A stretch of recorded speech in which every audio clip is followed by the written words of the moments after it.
क्या आपने कभी सोचा है कि जहाँ आसमान और जमीन एक दूसरे से मिलते हुए नजर आते हैं, वहाँ की हवा कैसी होती होगी? कहीं ऐसी जगह होगी जहाँ बादल पहाड़ों को छूते हो, जहाँ सूरज की पहली किरण बर्फ से ढकी चोटियों को सोने की तरह चमका देती हो, और जहाँ हर रास्ता एक नई कहानी की तरफ ले जाता हो। स्वागत है नेपाल में, एक ऐसा देश जो सिर्फ नक्शे पर बनी एक सीमा रेखा नहीं है, बल्कि करोड़ों लोगों की आस्था, संस्कृति और प्रकृति का अद्भुत संगम है। हिमालय की गोद में बसा ये देश नदियों की सरगम, मंदिरों की घंटियों और लोगों की मुस्कानों से भरा हुआ है। यहाँ हर पत्थर में देवताओं की कहानी है और हर मोड़ पर प्रकृति का नया करिश्मा। आज के इस सफर में हम आपको नेपाल के उन कोनों तक ले चलेंगे जहाँ इतिहास सांस लेती है, जहाँ प्रकृति अपने सबसे सुंदर रूप में दिखाई देती है और जहाँ इंसान को खुद से मिलने का मौका मिलता है। तो चलिए शुरू करते हैं एक ऐसा सफर जो शायद सिर्फ आंखों से नहीं बल्कि दिल से महसूस किया जाता है। हमारी यात्रा की शुरुआत होती है नेपाल की राजधानी काठमांडू से, एक ऐसा शहर जहां हर गली, हर चौक सदियों पुरानी कहानियां सुनाती है। यहाँ की संकरी गलियां, रंग बिरंगे बाजार और पुराने लकड़ी के मकान मानो इतिहास की किताब के पन्ने हो। काठमांडू का दिल, दरबार स्क्वायर, यहाँ की वास्तुकला नेपाल की कला और संस्कृति का अद्भुत नमूना है।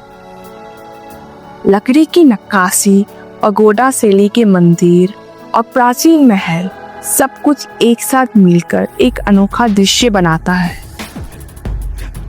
लेकिन साल 2015 में एक भयानक भूकंप ने इस ऐतिहासिक धरोहर को बुरी तरह से प्रभावित किया। कई मंदिर गिर गए, कई इमारतें मलबे में बदल गई, लेकिन काठमांडू के लोगों ने हार नहीं मानी। उन्होंने अपने इतिहास को फिर से खड़ा किया। आज जब आप यहाँ आते हैं तो आपको सिर्फ इमारतें नहीं दिखती, बल्कि लोगों की मेहनत, उनका प्यार और अपनी संस्कृति के लिए उनका सम्मान दिखाई देता है। काठमांडू की शाम एक अलग ही अनुभव है। काठमांडू की शाम एक अलग ही अनुभव है। जब पशुपतिनाथ मंदिर में बागमती नदी के किनारे आरती होती है तो घंटियों की आवाज, दियों की रोशनी और मंत्रों की गूंज पूरा माहौल आध्यात्मिक बना देती है। और उसी शहर में कुछ ही दूरी पर बोधनाथ स्तूप की शांति आपको एक अलग दुनिया में ले जाती है। यहाँ है काठमांडू, जहाँ परंपरा और आधुनिकता एक साथ चलते हैं। काठमांडू की हलचल से लगभग 200 किलोमीटर दूर एक ऐसा शहर है जहाँ समय की रफ्तार धीमी हो जाती है। ये है पोखरा, नेपाल का सबसे शांत और सबसे खूबसूरत शहरों में से एक। पोखरा की असली पहचान है सेवा लेक। जब सुबह की पहली रोशनी झील के पानी पर पड़ती है और सामने माछापुच्छरे पर्वत की परछाई उस पानी में दिखाई देती है, तो लगता है जैसे प्रकृति ने खुद अपना आईना यहाँ रख दिया हो। यहाँ नाव में बैठकर झील के बीचों बीच जाना एक ऐसा अनुभव है जो शब्दों में बयां करना मुश्किल। लेकिन पोखरा सिर्फ शांत शहर नहीं है, ये एक एडवेंचर का भी केंद्र है। सरांगकोट की पहाड़ी से जब लोग पैराग्लाइडिंग करते हुए आसमान में उड़ते हैं तो ऐसा लगता है मानो इंसान ने कुछ देर के लिए पक्षियों की दुनिया में कदम रख लिया हो। पोखरा हमें सिखाती है कि जिंदगी सिर्फ दौड़ने का नाम नहीं है, कभी कभी रुकना, उस पल को महसूस करना भी जरूरी है।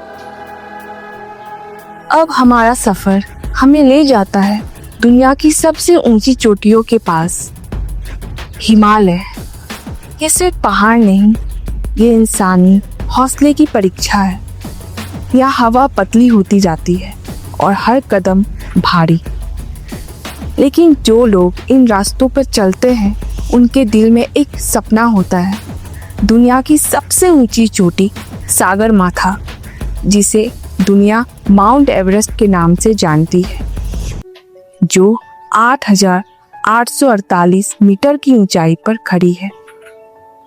ये चोटी सदियों से इंसान को चुनौती देती आई है। एवरेस्ट की तरफ जाने वाले रास्तों पर आपको मिलेंगे शेरपा। ये लोग हिमालय के असली नायक हैं। कठिन परिस्थितियों में भी ये मुस्कुराते हुए दूसरों की मदद करते हैं। जब आप इन बर्फीली चोटियों को देखते हैं तो एहसास होता है कि इंसान कितना छोटा है और प्रकृति कितनी महान।